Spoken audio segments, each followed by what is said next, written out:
Hello, everybody. Welcome to the first episode of Get Into the Queue, the Library District's LGBTQ plus entertainment show. I would like to introduce you to Jesus. His pronouns are he and him. And Christy, her pronouns are she and her. And Danny, her pronouns are she and they. And I'm Scott, and my pronouns are he and him. And Christy will start off by giving us a little synopsis of the book we're about to go over. So today we're talking about the House of Impossible Beauties. This novel takes place in the 1980s in New York City and celebrates the Harlem ballroom scene. If you guys don't know about the Harlem ballroom scene, you may be more familiar with Pose. Some of the book is very similar to the TV show Pose, but it takes a lot of different takes. So the book is by Joseph Cassara, and he takes some interesting writing techniques. One of the things he does is he switches often from English to Spanish in the same sentence. Did you guys find that was hard to follow, or did you enjoy it? Well, I actually speak Spanish, and the way it was written, it felt like something it was very flowy. It was something that I could almost hear someone I know saying.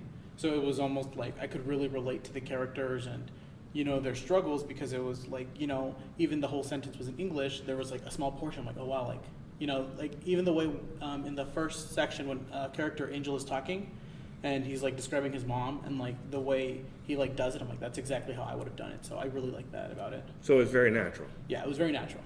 Yeah.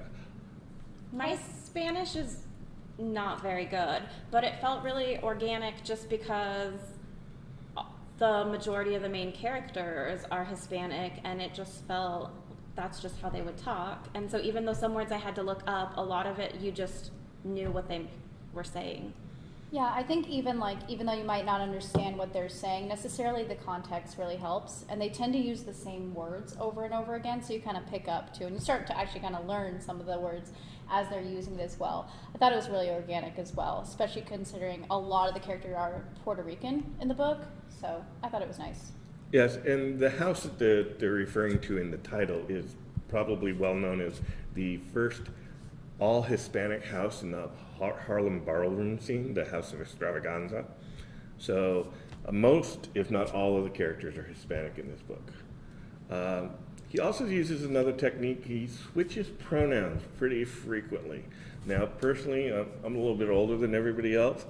I found it really hard I had to back up and reread passages because I would forget who he was talking about. How else did you guys, was it more natural for you guys? I think it made a lot of sense just because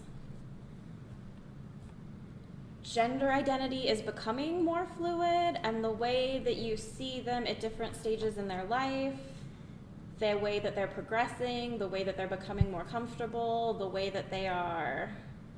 So like at the beginning, especially with Angel, who is one of the main characters, it switches a lot from he and she depending on who Is in the scene with her. Right, so when she's talking to her family, it's he, but then when she's with her friends, it switches to she. And so I think the context really helps, and because she's trans and the way that plays out in the novel, I think it just helps you focus on how, I don't know if jarring is the right word, but how jarring those separate realities are and how you kind of are two people in these two different situations. And it's kind of jarring for Angel too, right? Like if you're reading the chapters with Angel, whenever Angel talks about her past, she's usually referred to with the he pronoun, and it's usually, she feels, I think, very trapped in her family's like perspective of her, and whenever she uses the she pronoun, it's usually referred to in the present, and I feel like she refers to herself as her true self whenever she uses that pronoun. So I thought it was really good for the characters to use that. Right, I like the content of it, like just the way her mindset is. You can just kind of see where it's going, almost as if like she looks at the future with optimism, so she refers to herself as she. But like we were just saying, like with the past or like anything that like troubles her, like you can tell it's like an internal conflict she really has, where it's like he and like, you know, that's just an internal conflict she's having throughout the entire book. Yeah, and I agree with what you said. I just found it hard. I just found it hard to follow. I mean, I understand that it's the journey, and the journey is, and that is exactly the same with pronouns today. You know, when people change their pronouns, it's sometimes hard just to follow. I understand the story arc of it, but I just found it hard. I found myself rereading a lot, which is not a bad thing. The book's very well written.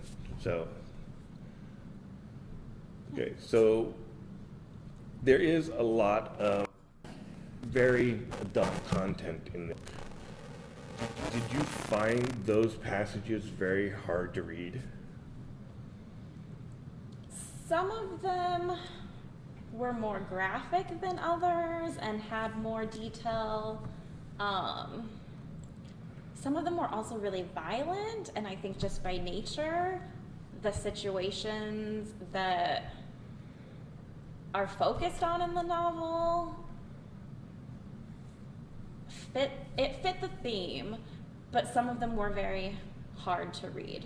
Yeah, I think some of the scenes are definitely going to make you very uncomfortable when you read it, but that's absolutely the intention. Yeah. Like, usually it's because the character is very uncomfortable in the novel.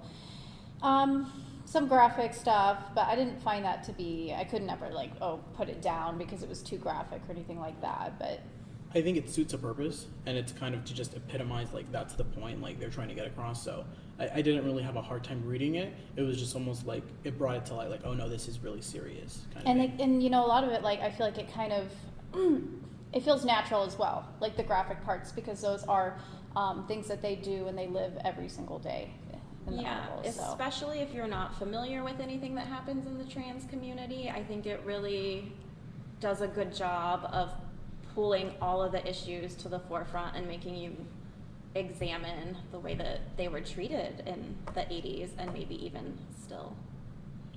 Right, and I like what you were saying about like the nature of the book, the way it was written. I think a lot of it just kind of really brought perspective to how they may feel, like a lot of these characters, because I never really, I mean, I can't say I firsthand understand what it's like, but I think the book helped me understand more or less what they're feeling. And it doesn't shy away, which I appreciated. Yeah. It doesn't, you know, try to sugarcoat things. Yeah, absolutely. I just found it stayed with you. You Yeah. know, once you read it, it stays with you for a few days, and you know, maybe affects your mood a little. Oh, yeah, I'm reeling from the ending. So, one of the other things, the House of Impossible Beauties is based on the 1991 documentary Paris is Burning. So, it is fiction, but some of the characters are real. So, if you're familiar with Paris is Burning, you'll recognize the names, and you may recognize some of the outcomes of the characters. One of the other things that he touches on is the definition of family, and the difference between our biological families and what some people would call our logical families. How did you feel that was done in this book? I really love the scene where Daniel and Juanito and Venus are all on the roof. And they're just kind of chilling together, and they're smoking, and they just feel so comfortable with each other. And Daniel was just, I think, introduced into the group that day.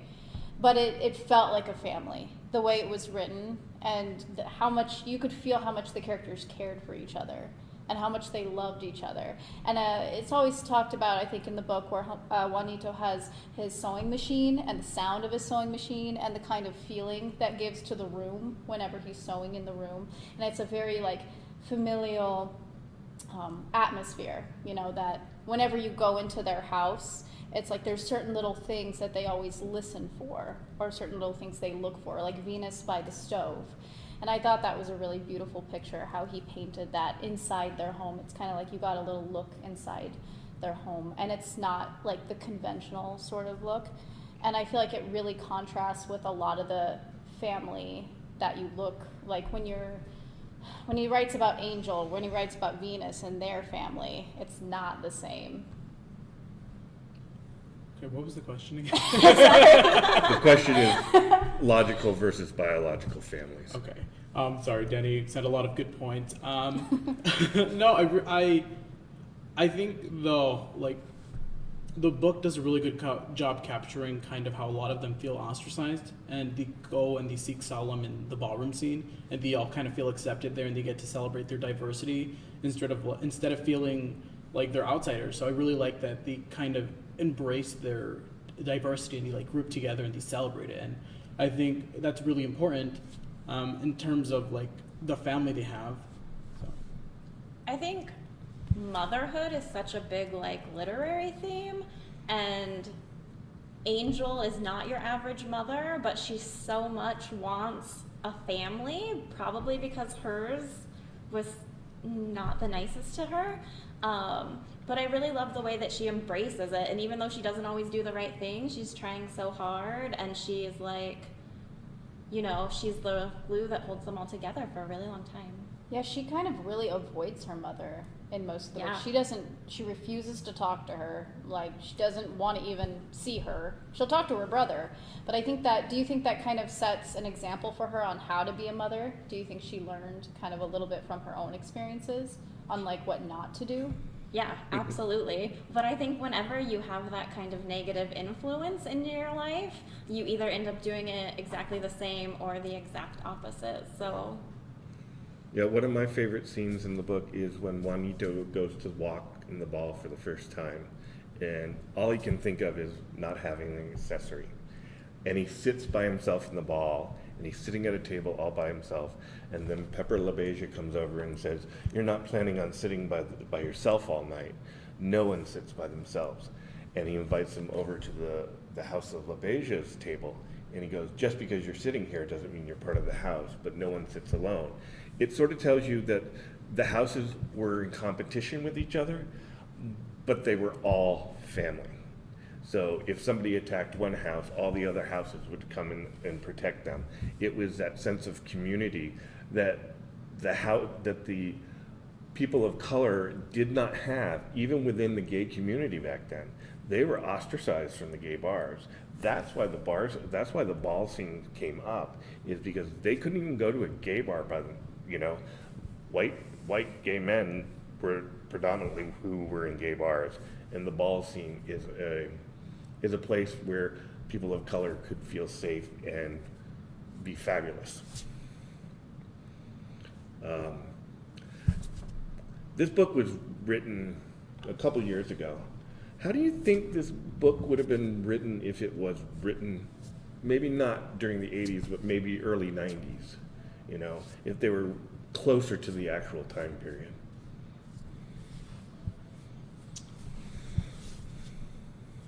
I feel like the book isn't written I feel like it's written very positive, and I feel like if it would have been written in the time closer to it, there would be more anger in it, and I didn't get that from this book. I felt like there was a lot of like just being happy with what you can do and just trying to it just shed like a positive light. It wasn't negative. Like, I mean, unfortunately, there's some negative things that happen in the book, and you know, some sad things, but I didn't see it as like I didn't feel like it was negative. I felt like it was very informative, and like it was just expressing the emotions of the characters. And I think the characters they all feel really strongly, and like they seem very secure in their identities. And so maybe if it was written earlier, that wouldn't be as apparent. But also you have to think about the author and the author's identity, and if it was written by a different person, that could have affected it too.